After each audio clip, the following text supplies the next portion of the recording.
প্রতিদিন সকালবেলা পাখির বাসা থেকে দেখবেন পাখিগুলো খালি পেটে বের হয়ে যায়। আপনাদের এই এলাকায় পাখির বাসা আছে? কি পাখির বাসা আছে? হ্যাঁ, সব পাখি আছে।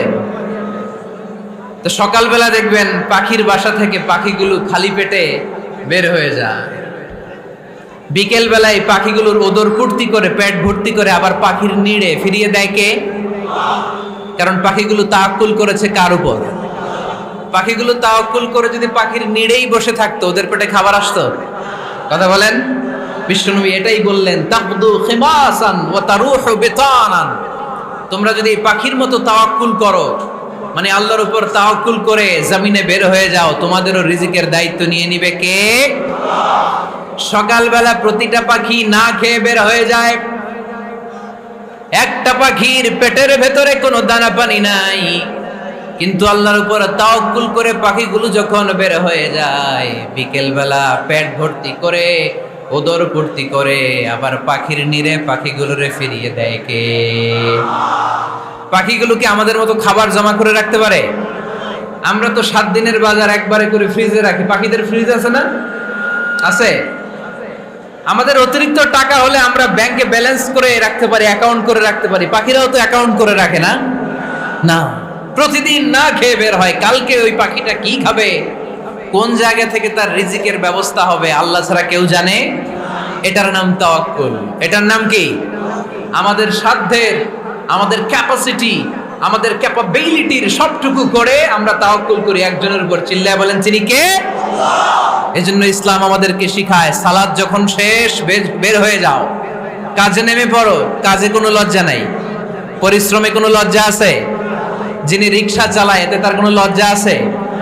দিনমজুর, কুলি, ঠেলা গাড়ি চালায়, ছোট্ট ব্যবসা করে, এতে কোনো লজ্জা আছে? লজ্জা নাই। খেয়াল রাখবেন, লজ্জা হচ্ছে অলসতায়। লজ্জা কিসে? বিষ্ণু ঈসা ইসলাম বলেছেন, মা আকালা আহাদুন তুআমান কাত্তু খায়রুম মিন আইয়াকুলা মিন আমালি ইয়াদি। নিজ হাতে উপার্জিত খাবারের চেয়ে, অর্থের চেয়ে শ্রেষ্ঠ খাবার পৃথিবীর কোনো মানুষ কোনোদিন ভক্ষণ করে নাই। চিল্লায় এখন সুবহানাল্লাহ। শ্রেষ্ঠতম খাবার নিজ হাতে উপার্জিত খাবার। ঘাম জড়িয়ে যে অর্থ উপার্জন করা হয়, যে ইনকাম করা হয়, এটা হালাল। আর হালাল খেয়ে দোয়া করলে কবুল করে কে? এজন্য খেটে খাওয়া মানুষ, শ্রমজীবী মানুষ আর মেহনতি মানুষদেরকে বিশ্বনবী খুব ভালোবাসতেন। তারা বিশ্বনবীর বন্ধু, আর বিশ্বনবী ছিল তাদের বন্ধু। সুবহানাল্লাহ পড়েন। এত ভালোবাসতেন বিশ্বনবী খেটে খাওয়ার মেহনতি মানুষদেরকে। সব সময় বিষ্ণু ইসলাম তাদের জন্য দোয়া করতেন। এজন্য যারা খেটে খায় তারা কপালওয়ালা, তারা মুস্তাজাবুদ দাওয়া। তারা কি? মুস্তাজাবুদ দাওয়া মানে এমন ব্যক্তি যে ব্যক্তি দোয়া করতে দেরি হয় কিন্তু দোয়া কবুল হতে দেরি হয় না। আপনারা এখানে ব্যবসা করেন কে কে? দেখি তো, হাত তুলেন তো। ব্যবসা, মাশাআল্লাহ, অনেক ব্যবসায়ী আছে তো দেখি। আচ্ছা, হাত নামান। চাকরি করেন কে কে? চাকরি, চাকরিও তো অনেক করে দেখি, হাত নামান। প্রবাসী, ছুটিতে দেশে আসছেন? হুজুর আমি আছি। কই আপনি? দেখতে আসছেন? মাশাআল্লাহ। কোন দেশে থাকেন? সৌদি আরব। আলহামদুলিল্লাহ। সৌদিতে ভাল লাগে নাকি সৌদি স্বপ্নের দেশ, খাটতে খাটতে জীবন শেষ? ইনশাআল্লাহ। আচ্ছা, ইউনিভার্সিটির স্টুডেন্ট আছো কারা কারা দেখি? মাশাআল্লাহ, হাত নামাও। ক্লাস 5 থেকে ইন্টারমিডিয়েট পর্যন্ত পড়াশোনা করতেছো, অথবা দাখিল আলিম পর্যন্ত, কারা কারা দেখি? মাশাআল্লাহ, হাত নামাও, হাত নামাও। একবারও যারা হাত তোলেন না, এবার তারা হাত তোলেন। আন্নারা কি করেন? হ্যাঁ, বেকার।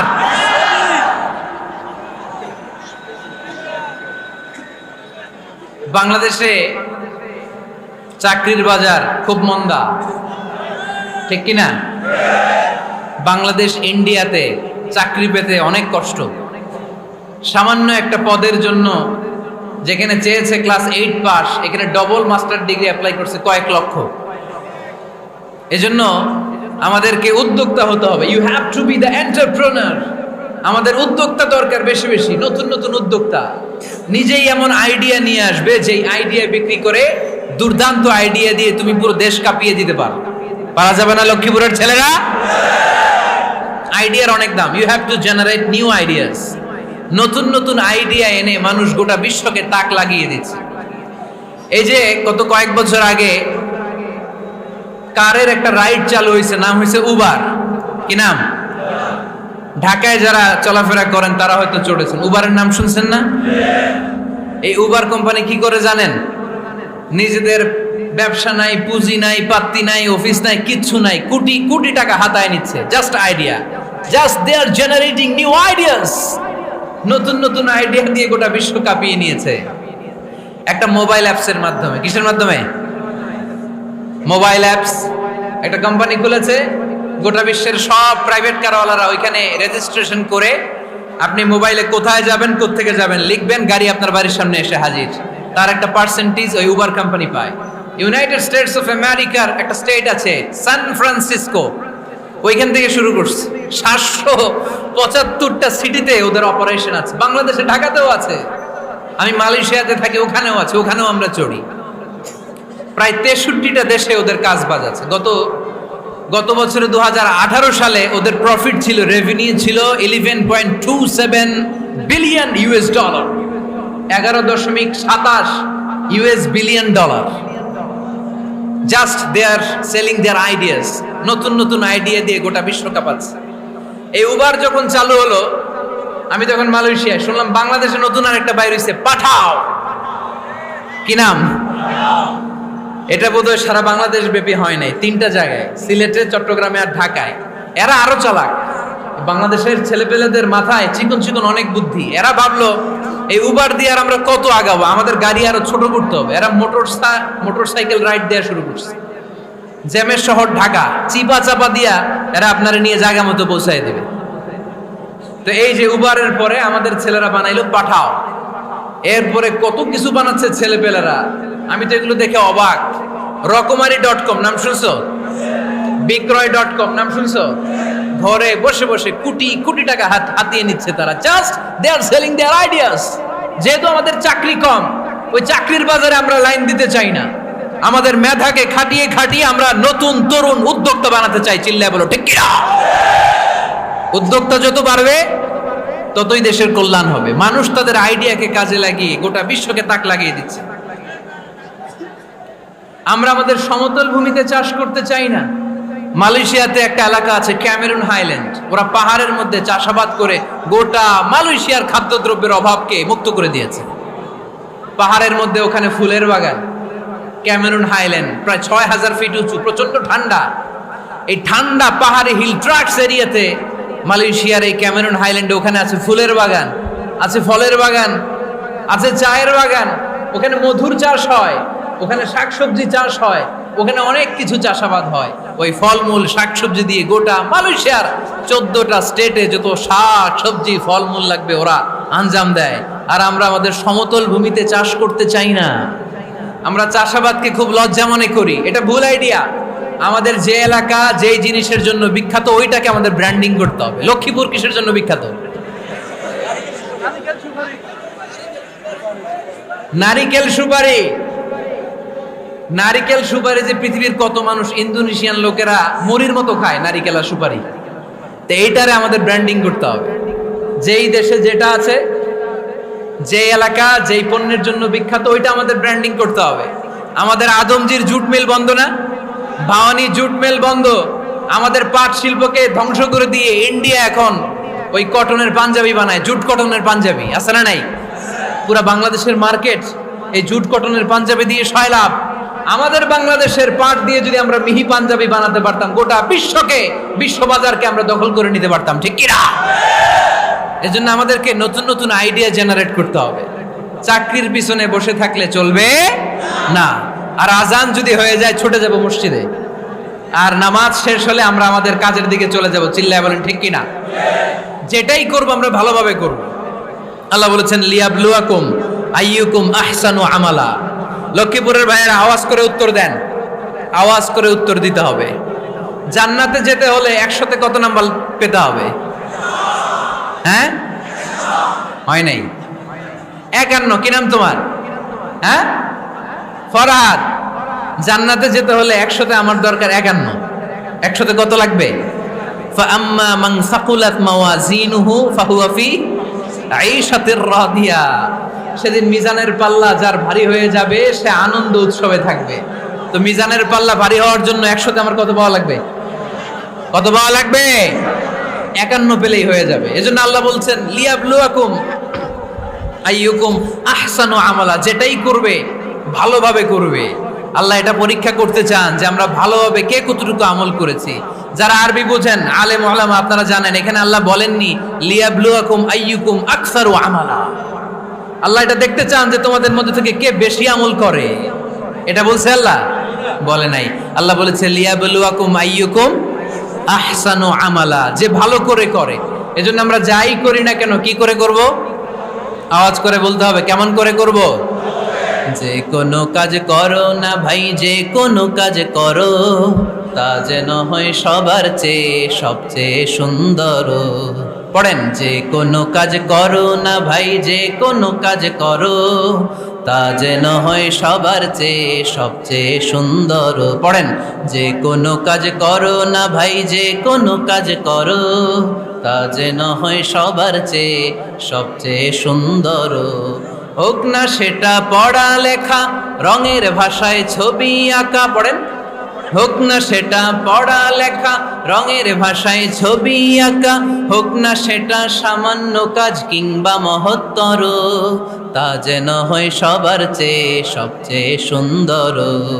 যে কোনো কাজ করো না ভাই, যে কোনো কাজ করো তা যেন হয় সবার চেয়ে সবচেয়ে সুন্দর। চিৎকার করে বলেন ঠিক কিনা? আমরা যেটাই করি না কেন এটা ভালো করে করার দরকার আছে না নাই? এজন্য কাজে আর শ্রমে কোনো লজ্জা নাই। লজ্জা হচ্ছে অলসতায়। লজ্জা কিসে? অলসতায়। বিষ্ণু ঈসা ইসলামের কাছে এক সাহাবী এসে বলল, ইয়া রাসূলুল্লাহ আ'তিনি শাইআন, আপনি আমাকে কিছু দান করেন, আমার কিছুই নাই। বিষ্ণু বললেন, তোমার কিছু নাই? সাহাবী বললেন, ইয়া রাসূলুল্লাহ ঘরে আমার শুধু 2টি জিনিস আছে। কয়টা? চিল্লায় বলেন কয়টা? এক হচ্ছে একটা জামা, 2 হচ্ছে পানি খাওয়ার একটা জগ। বিষ্ণু বললেন, এই 2টাই নিয়ে আস।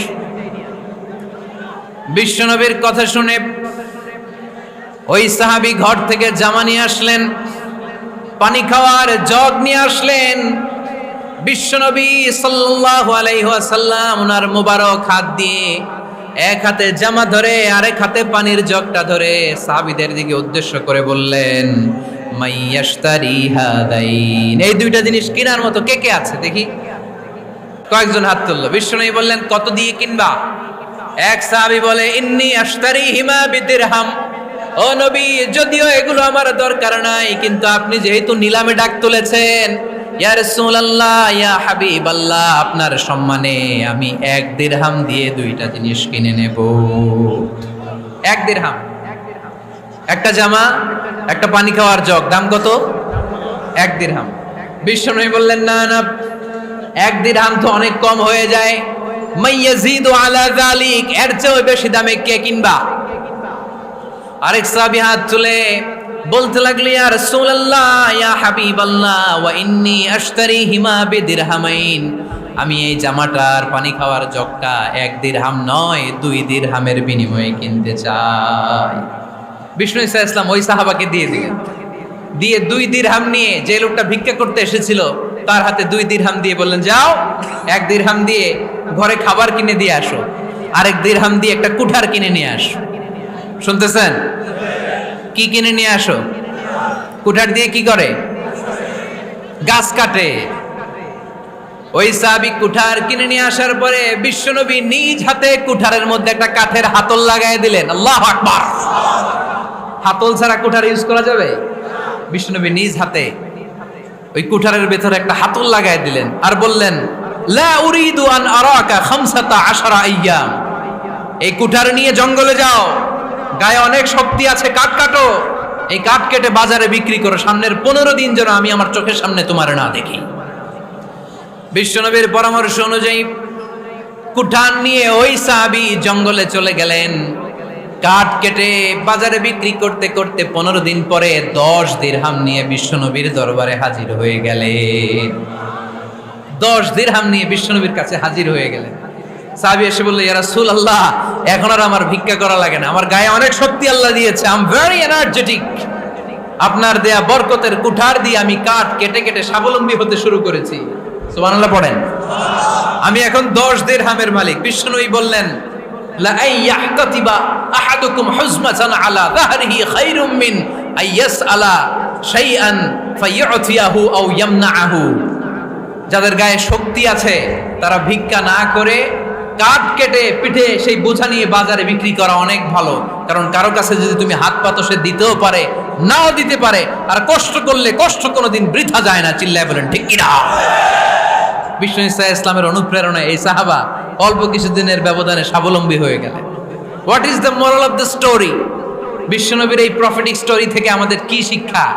লেসন নাম্বার 1, বিশ্বনবী চাইলেই ওই 2 দিরহাম দিয়ে বলতে পারতো, যাও খাবার দাবার কিনে ফ্যামিলিতে দিয়ে আসো। সে ওই 2 দিরহাম নিয়ে খাবার দাবার কিনে ফ্যামিলিকে খাইয়ে রাত্রে আবার ভিক্ষায় নামতো। কথা কন, রাত্রে কি করতো? ভিক্ষায় নামতো। বিষ্ণু ইসা ইসলাম তাকে কাজ করে খাওয়ার জন্য উৎসাহ দিলেন। পাশাপাশি বিষ্ণু ইসা ইসলাম পার্মানেন্ট সলিউশন দিলেন। এজন্য পার্মানেন্ট সলিউশনের ব্যবস্থা করতে হবে। অনেকে আমরা যাকাত দেই, জাকাতের শাড়ি দেই, জাকাতের লুঙ্গি দেই, আছে না নাই? লক্ষ্মীপুরে এরকম দেয় নাকি? কি দেয়? হ্যাঁ, গাড়ি গাড়ি দেয়, শাড়ি না। জাকাতের শাড়ি, জাকাতের লুঙ্গি বলতে কোনো কথা ইসলামে নাই। এগুলো খুব কম দামি শাড়ি, যাদেরকে এগুলো দেয়া হয় তাদেরকে অপমান করা হয়, ঠিক কি না? আল্লাহ বলেছেন, ওয়ালাকাদ কাররামনা বানি আদম, I have dignified the status of the sons of Adam. আমি আদমের সব সন্তানদেরকে সম্মানিত করেছি। সুবহানাল্লাহ পড়েন। আপনাদের চেয়ে সম্মানিত কেউ আছে? মানুষের চেয়ে সম্মানিত গোটা বিশ্বে আর কোনো মাখলুকাত আছে? নাই। এজন্য জাকাতের শাড়ি দেয়া যাবে না, জাকাতের লুঙ্গি দেয়া যাবে না। জাকাতের শাড়ি আপনারা দেখছেন, এটারে একবার ধোয়ার পরে দ্বিতীয়বার পরা যায় না। মশারি কি পাতলা, এর চেয়েও পাতলা। এই জন্য জাকাতের শাড়ি, জাকাতের লুঙ্গি বলতে ইসলামে কোনো পরিভাষা নাই। আপনাকে স্বাবলম্বী করে দেওয়ার চেষ্টা করতে হবে। যারা লক্ষ্মীপুর জেলায় বিজনেস ম্যাগনেট আছেন, তারা একসাথে হয়ে একটা স্ট্রং জাকাত ম্যানেজমেন্ট প্ল্যাটফর্ম করতে পারেন, যেখান থেকে আপনারা বিভিন্ন থানায়, বিভিন্ন গ্রামে বাছাই করে করে কিছু ভাইদেরকে জাকাত দিতে পারেন স্বাবলম্বী করার উদ্দেশ্যে। যেই ফ্যামিলিকে আছে, কি নাম এটার? পল্লী উন্নয়ন ক্লাব। মাশাআল্লাহ, জাকাত ফান্ড দিয়ে বিদেশে লোক পাঠায়। এর চেয়ে সুন্দর পদ্ধতিতে জাকাত বিতরণ আর হতে পারে? যেই লোকটাকে, যেই ছেলেটাকে বিদেশে পাঠানো হয়েছে, ওই ফ্যামিলিটা আর কোনোদিন জাকাতের শাড়ি নেওয়ার জন্য লাইনে দাঁড়াবে? যেই ছেলেটাকে ওনারা অস্ট্রেলিয়ান গাভী কিনে দিছে, দুধ বিক্রি করে যেই ফ্যামিলিটা স্বাবলম্বী হতে শুরু করেছে, তারা আর কোনোদিন জাকাতের লাইনে যেয়ে দাঁড়াবে না। এজন্য জাকাত দিতে হবে স্বাবলম্বী করার জন্য। ইসলাম আমাদেরকে এটাই শিখিয়েছে, কাজ করে খেতে হবে। কাজে লজ্জা নেই, লজ্জা হচ্ছে অলসতায়। লজ্জা কিসে? আজকের আলোচনা থেকে এটা মুখস্থ করে নিতে হবে, কাজে লজ্জা নেই। লক্ষ্মীপুরের ইয়াংস্টারেরা শ্রমে লজ্জা নেই, পরিশ্রমে লজ্জা নেই, লজ্জা অলসতায়। লজ্জা কিসে? আরো জোরে। নবীরা কি এমনি এমনি বসে বসে খাইছে? কঠিন পরিস্থিতিতেও নবীরা পরিশ্রম করে উপার্জন করা লেগেছে, ঠিক কিনা? সাইয়েদনা মারিয়াম আলাইহিস সালাম, যার নামে আল্লাহ তাআলা কোরআনে একটা সূরা দিলেন, উনি পৃথিবীতে এমন একজন মহিয়সী নারী, যেই নারীর গর্ভে, যেই নারীর পেটের ভেতরে স্বামীর স্পর্শ ছাড়া সন্তান দিয়েছে কে? সাইয়েদনা ঈসা আলাইহিস সালাম পেটে আসলেন। মারিয়াম আলাইহিস সালাম লজ্জা পেলেন। হায় হায়, কেমন করে এলাকাবাসীদের কাছে আমি আমার মুখ দেখাবো? বিয়ে করি নাই, স্বামী নাই, বিয়ে হয় নাই, স্বামী নাই, কিন্তু পেটে সন্তান চলে এসেছে। হায় হায়, এলাকায় কেমনে মুখ দেখাবো? লজ্জায় পড়ে মারিয়াম আলাইহিস সালাম এলাকা থেকে চলে গেলেন। কি অবাক করে কাণ্ড! বাচ্চা ভূমিষ্ঠ হওয়ার জন্য, বড় হওয়ার জন্য 6 মাস 7 মাস লাগে নাই, পেটে বাচ্চা আসার সাথে সাথে বাচ্চাটারে বড় করে দিয়েছে কে? সাইয়েদাতুনা মারিয়াম আলাইহিস সালাম এবার বসে পড়লেন, বুঝতে আরম্ভ করলেন প্রেগন্যান্সির পেইন উঠেছে, হঠাৎ করে পেট থেকে বাচ্চা ভূমিষ্ঠ হয়ে যাওয়ার পরে উনি কাঁপতে আরম্ভ করলেন, ক্ষুধার চোটে, খাবার কিছু নাই, সামনে ঝর্ণা, উপরে একটা খেজুর গাছ। সাইয়েদনা ঈসা আলাইহিস সালামকে কোলে নিয়ে মারিয়াম আলাইহিস সালাম মনে মনে ভাবে, হায় রে, কেউ যদি একটু খেজুর পেড়ে দিত, এই ক্ষুধার মুহূর্তে আমি খেজুর খেয়ে পেটের ক্ষুধা নিবারণ করতাম। রব্বুল আলামিন মারিয়ামকে উদ্দেশ্য করে আয়াত নাজিল করে দিলেন, ওয়া হুজ্জি ইলাইকি বিজিযইন নাখলাতি তুসাকিত আলাইকি রতবান জানিয়া। কোরআন সাক্ষী, হুজ্জি ইলাইকি বিজিযইন নাখলা, এর মানে হচ্ছে মারিয়াম, কেউ পেড়ে দিবে না, একটু কষ্ট করে হাতটা উঁচু করে খেজুরের ডালা ধরে ঝাঁকুনি মারো, টস টসে কাঁচা পাকা খেজুর নিচের দিকে পড়বে, তারপর তুমি তুলে খাবে। সুবহানাল্লাহ পড়েন। আল্লাহ চাইলে অটোমেটিক্যালি কারামাত হিসেবে খেজুরগুলো নিচে ফেলতে পারতেন না? কথা কন, খেজুরগুলো অটোমেটিক্যালি নিচের দিকে পড়ছে? পড়ে নাই। আল্লাহ শিক্ষা দিয়েছে, যেই পরিস্থিতিতে থাকো না কেন, তোমাকে শ্রম ব্যয় করে, কষ্ট করে তোমার উপার্জন করতে হবে, রিজিকের বন্দোবস্ত করতে হবে। চিল্লায় বলেন ঠিক কিনা? ইসলাম আমাদেরকে এটাই শিখিয়েছে, কাজে লজ্জা নাই। আবার বিশ্বনবী বললেন, ইন খামাতিস সাআ ওয়া ফি ইয়াদি আহাদিকুম ফাসিলাতুন, তোমাদের কারো হাতে যদি একটা চারা বীজ থাকে, সে যদি দেখে কিয়ামত হতে শুরু করেছে, ফাইন ইসতাতা আন ইয়াগরিসাহা ক্বাবলা আন তাকুমাস সাআ ফালইয়াগরিসহা, কারো হাতে একটা চারা বীজ নিয়ত করেছে, চারা বীজটা রোপণ করবে, ইন দ্য মিন টাইম দেখলো কিয়ামত হতে শুরু করেছে, বিশ্বনবী বললেন, যদি তোমার সুযোগ থাকে কিয়ামত হওয়ার আগে চারা বীজটা রোপণ করে দাও। কথা বুঝতে পেরেছেন? আপনার হাতে একটা চারা বীজ, আপনি প্ল্যান করেছেন এই চারা বীজটা রোপণ করবেন, ইন দ্য মিন টাইম দেখলেন কি হওয়া শুরু হয়েছে, ইযা জুলজিলাতিল আরদু জিলজালাহা, দ্য বিগেস্ট আর্থকোয়েক, ভূমিকম্প শুরু হয়েছে, কিয়ামত হয়ে যাবে। বিশ্বনবী বললেন, কিয়ামত হইতেছে ওদিকে, আর তোমার হাতে যদি চারা বীজ থাকে, দেরি করো না, কিয়ামত তোমার কাছ পর্যন্ত আসার আগে সুযোগ পেলে চারা বীজটা রোপণ করে দাও। ইসলাম শিখিয়েছে শেষ নিঃশ্বাস পর্যন্ত তোমাকে লড়ে যেতে হবে। এই পৃথিবীতে কেউ কাউকে জায়গা করে দেয় না, জায়গা করে নিতে হয়। এই পৃথিবীটা, the life is not a bed of roses, এটা ফুল বিছানো কোনো ফুলসজ্জা নয়, এটা কণ্টকাকীর্ণ। কেউ আপনার স্পেস করে দিবে না, কেউ আপনাকে সুযোগ করে দিবে না, কেউ আপনার জায়গা করে দিবে না, বরং আপনি জায়গা করে নিলে টাইনা নিচে নামাবে। কথা বলেন? এজন্য কখনো অলসতাকে স্থান দেয়া যাবে। রসুল বাত্তালি দুক্কানু শয়তান, অলস মস্তিষ্ক শয়তানের আড্ডা। অলস যদি কেউ থাকে, এটারে টেনে বেঁধে কাজে নামাবেন, পারা যাবে? আলহামদুলিল্লাহ, লক্ষ্মীপুরে এরকম অলস ছেলে পেলে নাই।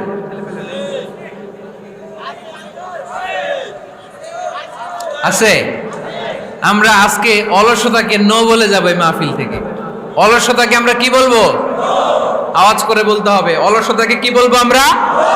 আবু বকর অনেক বড় ব্যবসায়ী ছিলেন, ওনার নিজ টাকা দিয়ে হাবাসা থেকে আসা সাইয়েদনা বেলালকে তিনি 20,000 স্বর্ণ মুদ্রা দিয়ে উমাইয়া ইবনে খালাফের কবল থেকে তিনি মুক্ত করেছেন।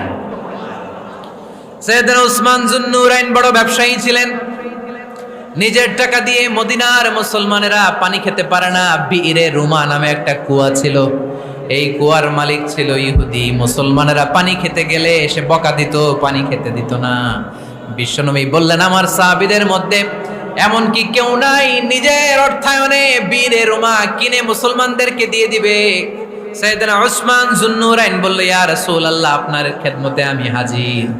মুহূর্তের মধ্যে সাইয়েদনা উসমান যুন্নুরাইন নিজের অর্থায়নে বীরে রুমাটা কিনে মুসলমানদের জন্য সদকা করে দিয়েছে। তো ব্যবসা না করলে, কর্মঠ না হলে, উপার্জন না হলে সদকা করা যাবে? চিল্লায় বলেন, করা যাবে? সুনানে তিরমিজির বর্ণনা, বিষ্ণু ঈসা ইসলাম মক্কা থেকে যত সাহাবারা হিজরত করে মদিনায় এসেছে, মদিনাতে কোনো না কোনো সাহাবার সাথে বিশ্বনবী ভ্রাতৃত্বের বন্ধনে আবদ্ধ করে দিয়েছে। সুবহানাল্লাহ পড়েন। এজন্য মক্কা থেকে যারা এসেছে এদেরকে বলে মুহাজির, এদেরকে কি বলে? আর মদিনায় যারা ছিল এদেরকে বলে আনসার, এদেরকে কি বলে? আওয়াজ করে উত্তরে দিবেন। মক্কা থেকে যারা এসেছে তাদের নাম মুহাজির, আর যারা মদিনার সাহাবী তাদের নাম আনসার। আজকে এই মাহফিলে লক্ষ্মীপুর এর বাইরে থেকে কারা কারা আসছেন দেখি?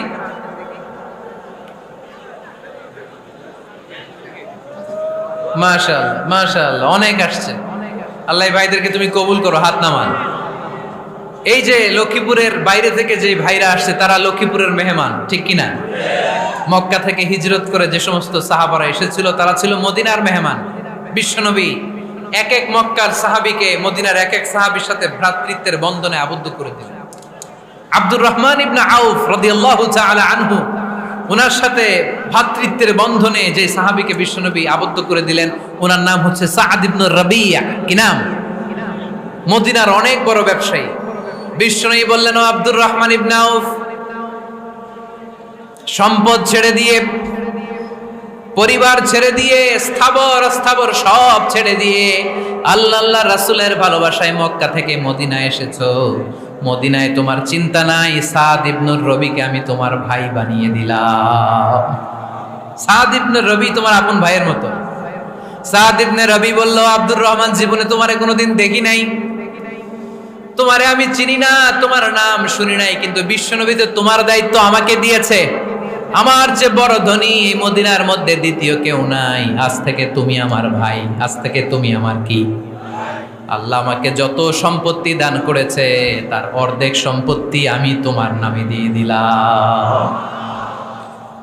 ও আব্দুর রহমান ইবনে আউফ, শুধু তাই নয়, রব্বুল আলামিন আমাকে দুইজন স্ত্রী দিয়েছে। কয়জন? তুমি দেখো আমার কোন স্ত্রীকে তোমার বেশি ভালো লাগে, যার নাম তুমি বলবে সাথে সাথে আমি তারে তালাক দিয়ে দিব।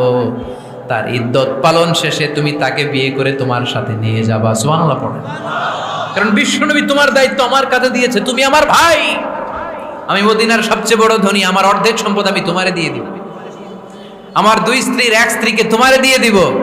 সাইয়েদনা আব্দুর রহমান ইবনে আউফ এই কথা শুনে অবাক হলেন। অবাক হয়ে উনিও এক অবাক কথা বললেন। উনি বললেন, লা হাজাতা লি ফি আখি, ও আমার প্রাণের ভাই, তোমার কথা শুনে আমার হৃদয়টা ভরে গিয়েছে, কিন্তু তোমার সম্পদেরও দরকার আমার নাই, তোমার স্ত্রীরও দরকার আমার নাই। বারাকাল্লাহু ফি মালিক ওয়া লি আহলিক, আল্লাহ তোমার মালেও বরকত দেখ, তোমার সম্পদেও বরকত দেখ। তুমি শুধু একটু কষ্ট করবা। কি কষ্ট? দুল্লানি আলা সুক, show me the way to the market. তুমি মদিনায় কোনো মার্কেট আছে কিনা, শপিং মল আছে কিনা, ব্যবসা প্রতিষ্ঠান আছে কিনা আমারে দেখায় দাও। সুবহানাল্লাহ পড়ে। আমরা হইলে কি করতাম? লক্ষ্মীপুরে যারা আসছে এদের একজনকে যদি বলা হয়, ভাই আপনি এখন থেকে লক্ষ্মীপুরের ভাই, আমার অর্ধেক সম্পদ আপনারে দিয়ে দেব, কি করবে? পায়ের উপর পা তুলে খাবে আর বলবে, কি আনন্দ আকাশে বাতাসে, ঠিক কিনা? এরপর যদি বলি, ভাই আমার দুই বউ যেটারে সুন্দর লাগে বলেন তালাক দিয়ে দেই, নিয়ে যান, কি বলবে? কি আনন্দ আকাশে বাতাস। আল্লাহ রাসূলের সাহাবী আব্দুর রহমান ইবনে আউফ বললেন, লা হাজাতা লি ফি, আমার দরকার নাই। দুল্লানি আলা সুক, just show me the way to market. এখানে মার্কেট কই আছে দেখায় দাও। অবাক হয়ে গেলেন সাদ বিন রবি, বললেন, ও আব্দুর রহমান ইবনে আউফ, ঠিক আছে, তুমি যদি নিতে না চাও তোমারে আমি জোর জবরদস্তি করব না। শুনে রাখো, মদিনাতে ইহুদিদের কয়নুকার একটা বাজার আছে। এই কথা বলার সাথে সাথে আব্দুর রহমান ইবনে আউফ চলে গেলেন। এর পরের দিন অল্প কিছু পনির আর ঘি দিয়ে ব্যবসা শুরু করলেন। পনির আর ঘিয়ের ব্যবসা করতে করতে করতে করতে ব্যবসায় তিনি এত লাভ করলেন, উনি বললেন, আমি যদি কখনো মদিনার বালুর মধ্যে হাত দিতাম ওই বালুটারও সোনা বানায় দিত কে? দুল্লানি আলা সুক। লক্ষ্মীপুরের কর্মঠ যুবক ভাইরা, এই আব্দুর রহমান ইবনে আউফ আমাদের প্রেরণা। উনি অন্যের ঘাড়ে পাড়া দিয়ে খেতে চায় নাই, আরেকজনের উপর ডিপেন্ডেন্ট বা নির্ভরশীল হতে চায় নাই। তিনি স্বাবলম্বী হওয়ার শিক্ষা, লেসন কিয়ামত পর্যন্ত গোটা বিশ্বের যুবকদের জন্য রেখে গিয়েছে। চিল্লায় বলো ঠিক কিনা? দুল্লানি আলা সুক, show me the way to market. Market কোথায় দেখাও। পনির আর ঘি নিয়ে ব্যবসা করতে করতে কয়েক মাসের ব্যবধানে ইতিহাস সাক্ষী সাইয়েদনা আব্দুর রহমান ইবনে আউফ মদিনার বিশাল বড় বিজনেস ম্যাগনেটে পরিণত হয়ে গেলেন। চিল্লায় পড়েন আল্লাহু আকবার। এজন্য ব্যবসার ভিতরে বরকত ঢুকিয়ে দিয়েছে কে? বিষ্ণু বললেন, আত-তাজিরা সাদুকাল আমিন মা'আন নাবিয়্যিন ওয়াস সিদ্দীকিন ওয়াশ শুহাদাই ওয়াস সালিহিন।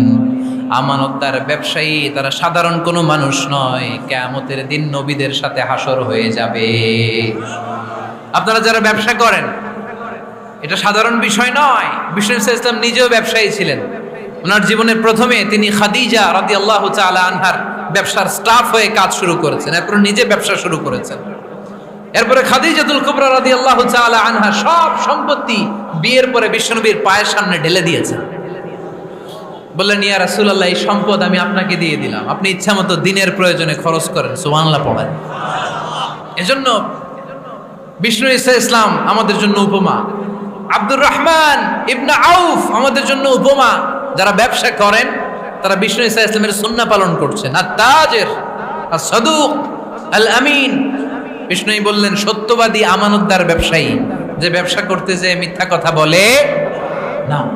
অনেক ব্যবসায়ীরা আছে পণ্য চালানোর জন্য মিথ্যা কথা বলে আর কসম কাটে, আছে না নাই? আহা, এমনটা করা যাবে? সকালবেলা স্ত্রীরে বলে, এই গরুগুলা বিক্রি করবো, তুই একটা দাম কত কমো? স্ত্রীরে শিখাই দিচ্ছে এই গরুর দাম তুই 40,000। তো বউ বলে ঠিক আছে, দাম কইলাম 40,000। তো এরপরে বাজারে যখন গরু বিক্রি করতে যায়, একজন যখন বলে যে ভাই এটা 30,000 টাকা দিয়ে কিনবো, কয় ভাই আল্লাহর কসম সকালে একজন 40,000 দাম কইছে, আমি দেই নাই। আছে না নাই? কৌশল করে। বউরে শিখাইছে সকালে, কই তুই দাম কর 40,000। তো বাজারে যে সকালে একজন দাম করছে, দাম করে কইছে 40,000 দেই নাই, আপনারা 30,000 কেমনে দেই? এরকম ডাকাইত আছে না নাই? আলহামদুলিল্লাহ লক্ষ্মীপুরে এরকম লোকজন নাই। আরে নাই, আমি কই নাই, এরা কই আছে। লক্ষ্মীপুরের মানুষ খুব ধার্মিক, আমি জানি। লক্ষ্মীপুর, নোয়াখালী, ফেনী এই বেল্টের লোকজন খুব আল্লাহওয়ালা। এদের মধ্যে আল্লাহওয়ালার সংখ্যা বেশি, এখানে আলেম ওলামা বেশি, এখানে মসজিদ মাদ্রাসা বেশি। এই জন্য এই জেলাগুলোতে আল্লাহর রহমতও বেশি। আল্লাহ তুমি এই জেলার ছেলেবেলাদেরকে, এই জেলার লোকদেরকে তুমি কবুল করো, মা বোনদেরকে তুমি কবুল করো। সম্মানিত ভাইয়েরা, এজন্য আজকের মাহফিল থেকে আমরা যেটা শিখলাম সেটা হচ্ছে পরিশ্রমে কোনো লজ্জা আছে? আমরা কাজ করে খাবো, ঠিক কিনা? Never under estimate any job. যুবক ভাইয়েরা, লক্ষ্মীপুরের যুবক ছেলেরা শুনতেছ? এরকম আওয়াজ করতে হবে, কান খাড়া করে শোনো। Never under estimate any job. কোন চাকরিকে ছোট করে দেখা যাবে না। whether it's small or big, you don't care. এটাতে কেয়ার করা যাবে না। ছোট্ট চাকরি পাইলেই ঢুকে যাবা, বড় অফার আসলে পরে ঢুকবা। এটা ছোট কাজ, এটা হোটেলের ওয়েটার, এটা ছোট্ট স্টাফ, এটা কেরানি না। কাজ কাজই, কাজের মধ্যে কোনো ছোট বড় নাই। খেটে খাওয়া মানুষকে বিশ্বনবী অনেক সম্মান করতেন। বিষ্ণু ঈসা ইসলাম খেটে খাওয়া মানুষদেরকে এত ভালোবাসতেন, বিদায় হজের মতো এত গুরুত্বপূর্ণ ভাষণও এই মেহনতি মানুষদের কথা বাদ যায়নি। সুবহানাল্লাহ পড়বেন না? দিনটা ছিল জুমাবার। বিষ্ণু ঈসা ইসলাম আরাফাতের ময়দানে দাঁড়িয়ে ঐতিহাসিক একটা ভাষণ দিলেন। এই ভাষণের নাম হলো বিদায় হজের ভাষণ। এই বিদায় হজের ভাষণেও খেটে খাওয়া মানুষের কথা বিশ্বনবী বাদ দেয় নাই। বিশ্বনবী বলেছেন, আরিক্কাকুম, খবরদার, অধীনস্থ কর্মচারীদের সাথে খারাপ আচরণ করো না। আতঈমুহুম মিম্মা তাকুলুন ওয়াকসুহুম মিম্মা তালবিসুন। খবরদার, মনে রেখো, তোমরা যা খাবে তোমাদের অধীনস্থ কর্মচারীদেরও তা খাওয়াবে, তোমরা যা পড়বে তাদেরও তা পড়াবে। বিশ্বনবী শেষ নিঃশ্বাস ত্যাগ করে যাওয়ার আগে যেই কয়েকটা কথা বলেছিলেন তার মধ্যে মেহনতি মানুষদের জন্য কথা আছে না রাই? বিষ্ণু ঈসা ইসলাম যখন শেষ নিঃশ্বাস ত্যাগ করবেন, তিনি বলেছিলেন, আসসালাত আসসালাত, উম্মতেরা, নামাজ নামাজ, নামাজ ছেড়ে দিও না, নামাজ তরক করো না, নামাজ কাজা করো না। আর বলেছিলেন, ওমা মালাকাত আইমানুকুম, অধীনস্থ কর্মচারীদের সাথে খবরদার খারাপ আচরণ করো না। যারা কর্মচারীদের সাথে খারাপ আচরণ করে, যারা মানুষের কাছ থেকে শ্রম নিয়ে কাজ করিয়ে টাকা দেয় না, কিয়ামতের দিন তাদের বিরুদ্ধে মামলা দায়ের করবে কে? কে করবে? হাদিসে কুদসি সাক্ষী বিষ্ণু ঈসা ইসলাম বলেন, আল্লাহ তাআলা ফরমান, আনা খাসমুহুম সালাসাতুন আনা খাসমুহুম ইয়াউমাল কিয়ামা। তিন শ্রেণীর ব্যক্তির বিরুদ্ধে আল্লাহ বলেন, আমি নিজেই কিয়ামতের দিন মামলা দায়ের করব। I will be against them in the day of judgment. Three categories of people, I will be against them in the day of judgment. তিন শ্রেণীর লোক কিয়ামতের দিন তারা ছাড় পাবে না। আল্লাহ বলেন, আমি নিজেই তাদের বিরুদ্ধে মামলা দায়ের করব। এর মধ্যে এক শ্রেণীর লোক হচ্ছে রজুলুন ইস্তাআজারা আজীরান ফাস্তাউফা মিনহু ওয়া লাম ইউতি আজরা, একজন শ্রমিক ভাড়া করে তার কাছ থেকে কাজ নিয়েছে কিন্তু তার পারিশ্রমিক আদায় করে নাই। এরকম আছে না নাই? দাপট দেখায় ইউনিভার্সিটির ক্যান্টিনগুলোতে, ইউনিভার্সিটির ক্যান্টিনে যে খায় মাগার বিল দেয় না, এরকম টাকায় আছে না নাই? চায়ের দোকানে চা খায় পরে দিমু, বিল দেয় না, আছে না নাই? দোকানে যে পণ্য কিনে বিল দেয় না, পরে দিমু, আছে না নাই? কিয়ামতের দিন আল্লাহ তোরে মাস্তানি ছুটাবে, চিল্লা এখন ঠিক কিনা? আনা খাসমুহুম, আমি নিজেই তাদের বিরুদ্ধে মামলা দায়ের করব। কথাটা কার? আল্লাহ। এজন্য বিশ্বনবী বললেন, খবরদার, মেহনতি মানুষ, খেটে খাওয়া মানুষ, এদের দোয়া কবুল হয়ে যায়। আতুল আজীরা আজরাহু ক্বাবলা আন ইয়াজিফা আরাকুহু, খবরদার, বিশ্বনবী বললেন, শ্রমিকের ঘাম শুকিয়ে যাওয়ার আগে তাদের পারিশ্রমিক মিটিয়ে দাও। বিশ্বনবীর বিখ্যাত হাদিস, আতুল আজীরা আজরাহু ক্বাবলা আন ইয়াজিফা আরাকুহু, শ্রমিকের ঘাম মাটিতে লাগার আগে, শুকিয়ে যাওয়ার আগে তাদের পারিশ্রমিক মিটিয়ে দাও। কেননা তারা যদি বদদোয়া করে তোমার জীবনকে জাহান্নাম বানিয়ে দিবে কে? বিষ্ণু ইসলাম সব সময় খেটে খাওয়া মানুষদেরকে আগলে রাখতেন।